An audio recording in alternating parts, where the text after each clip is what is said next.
One of the most important things, if not the most important thing in a relationship, is communication. And it seems like everyone knows that, but it doesn't seem like everyone knows how to communicate in a way that's effective. And the way that you communicate, rather than just having communication, can help you decrease resentment. It can actually help you get closer to someone. It can actually help you feel much more secure in your relationship. Builds trust. Builds trust.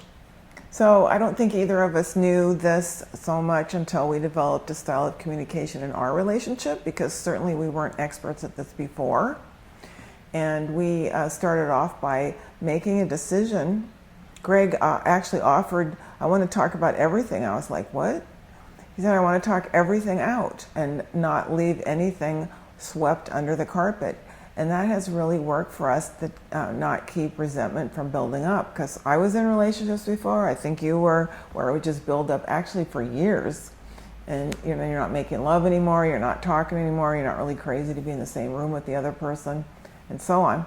So we developed these different skills for relationships, talking about everything, not keeping secrets. We have our own private space, but we don't hide things from each other.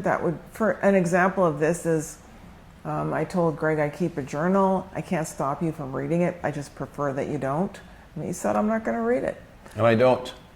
And I see his laying out, and I would like to, but I don't. Actually, I don't want to, because I don't want to invade your privacy.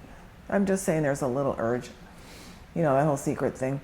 And these types of relationship skills have created really a sense of safety and trust for us. I actually wrote these things out into a book of mine, which you can buy really inexpensively on Amazon, called Tantric Relating. And one of the cool things about it is Greg narrated the book, the audiobook. Because I got one of those voices. He's got a radio announcer voice, so. So when he's talking about communication, he's always doing it that radio announcer voice. So again, it's communication, but it's very much the way that you communicate. And that can be different for a lot of different people. We have something that works for us. It's really a sort of a framework. But that's what people mostly need to develop, a way that works for them, and kind of where to draw the line about dumping out everything that's on your brain, and maybe talking about things that might seem like they're little, but those little things add up, and after a while, it gets pretty heavy.